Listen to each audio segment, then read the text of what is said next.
Assalamualaikum warahmatullahi wabarakatuh. Alhamdulillah wassalatu wassalamu ala Rasulillah Habibina Sayyidina Muhammad ibn Abdullah wa ala alihi wa ashabihi wa mawalah, amma ba'd. Rindu ridha Allah, pecinta baginda Nabi Muhammad sallallahu alaihi wasallam dimanapun Anda berada.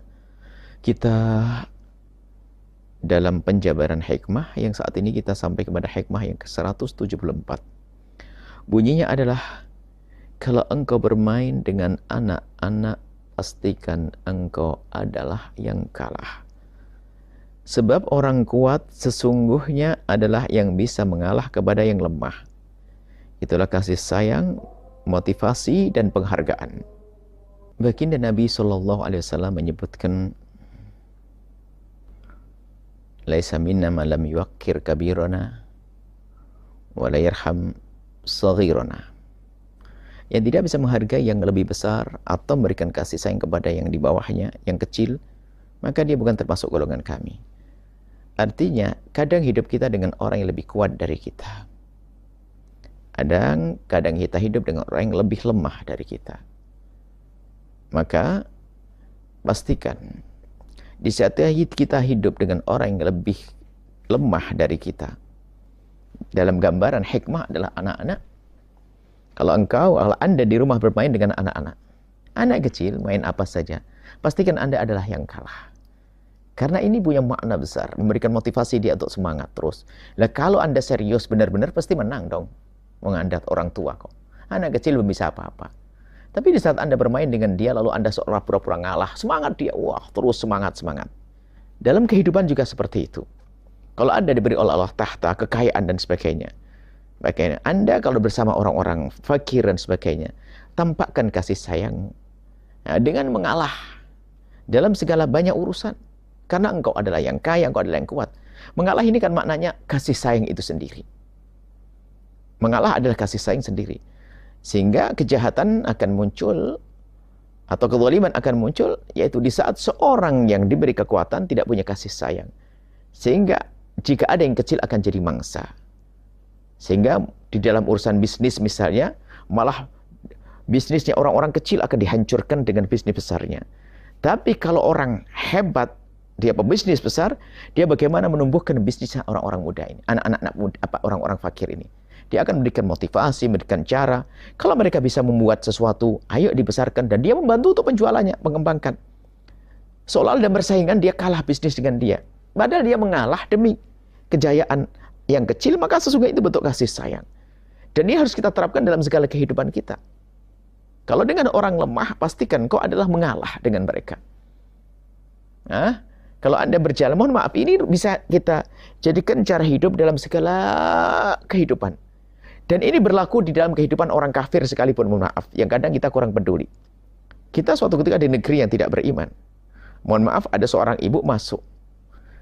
Tiba-tiba nggak dapat tempat. Seorang laki-laki langsung berdiri, masuk bis. Seorang laki-laki, dia tidak punya iman, tapi dia punya kebiasaan baik. Langsung berdiri, mengalah demi selemah ibu, sehingga duduk. Kadang seorang muslim barangkali Masya Allah nggak pernah peduli, egois. Kalau sudah dapat tempat duduk nggak peduli. Ada orang hamil, orang tua, dan sebagainya. Nah ini makna mengalah tuh begitu. Nggak perlu rebutan dengan orang tua. Nggak perlu rebutan dengan anak kecil. Nggak perlu kita bersaing dengan si lemah. Nggak bersaing dengan si lemah. Kalau bisnis kita dengan si lemah kita motivasi untuk bangkit. Kalau saya sebagai pejabat rakyat, saya akan beri kasih sayang. Jadi ngalah dengan mereka. Jadi arti ngalah itu dalam bahasa lain mengutamakan mereka. Sehingga dikatakan seorang pemimpin yang hebat adalah dia tidak akan kenyang di saat rakyat masih lapar. Yang perlu pertama kali lapar adalah dia mengalah. Biar yang lain makan, saya akan mengalah. Ayo. Hebatnya pemimpin semacam itu, coba. Dia hanya memikirkan rakyat dulu dong. Saya pantang untuk kenyang jika rakyatku lapar. Maka kalau aku ingin kenyang, rakyatku harus kenyang dulu. Nah ini, jika cara hidup ini diterapkan dalam segala kehidupan kita, Allah indah. Dia akan sebagai atasan perhatikan bawahan. Nggak boleh ada kezaliman di dalam kehidupannya. Nah ini dalam segala tatanan. Mengalah, pejabat mengalah dengan rakyat. Yang kuat mengalah dengan yang lemah. Si kaya mengalah dengan si fakir. Biar si fakir bangkit, termotivasi. Itu adalah kasih sayang, itu adalah motivasi, itu adalah penghargaan. Penghargaan.